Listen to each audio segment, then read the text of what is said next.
كل أحد مات سيبعث، وكل من سيبعث سيلقى الله، فأعظم الخلق فرحا بالله أعظمهم له طاعة في الدنيا.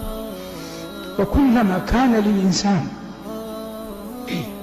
أعمال صالحة، خطوات يتذكر أنه قد مشاها إلى الله، أموال يتذكر أنه أنفقها من أجل الله، والدة في قعر البيت يتذكر أنه برها من أجل الله، والد قد احدودب ظهره يتذكر أنه وفى له من أجل الله، مسكين وارى سوءته وأطعمه من أجل الله، غضبة غضبها ثم سكت وتنازل عن حقه من أجل الله، ساعة من الليل قامها لا يرغب فيها أحد ووقف بين يدي الله من أجل الله، لبس إحرامه وطاف بالبيت وسعى بين الصفا والمروة لا يرجو إلا الله، وغير ذلك من أعمال صالحة فعلها قام بها من أجل الله، هذا ينتظر يوم البعث يفرح بلقاء الله. أما عياذا بالله من لم يكن منه إلا الزنا والكفر والفجور والرد والبعد عن المساجد والنأي بالنفس عن مواطن التقوى والإعراض عن تلاوة القرآن، فهذا لا يجد في نفسه باعثا أنه يحب الله.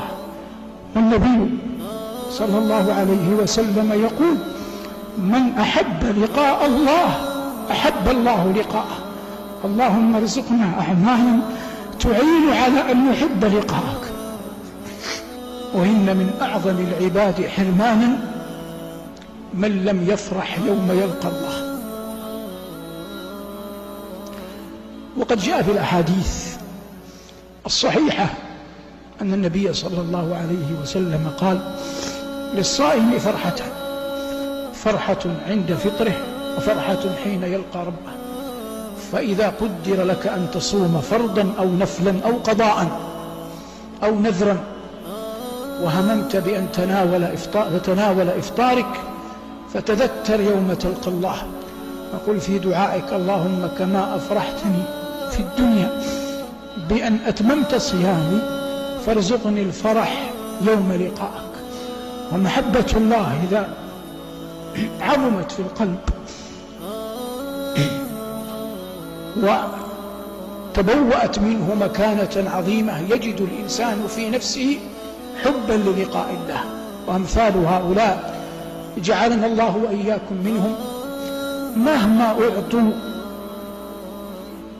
من لذات الدنيا لا يمكن أن يجدوا فيها غنى عن الشوق إلى الله.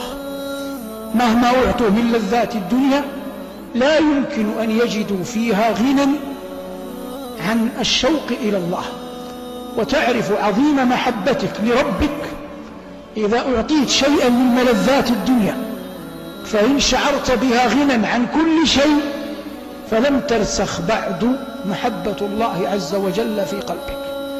وإن كانت ملذات الدنيا مهما كثرت مهما عظمت مهما اختلفت تصل إليك تباعا ولا تملأ فؤادك، لأن فؤادك قد ملئ قبل بمحبة الله، فتعلم أنه لا يسكنه ولا يجعله مطمئنا إلا يوما يلقى الله عز وجل فيه. والله لا توجد في الدنيا فرحة كبرى. الفرحة الكبرى يوم يلقى المؤمن الله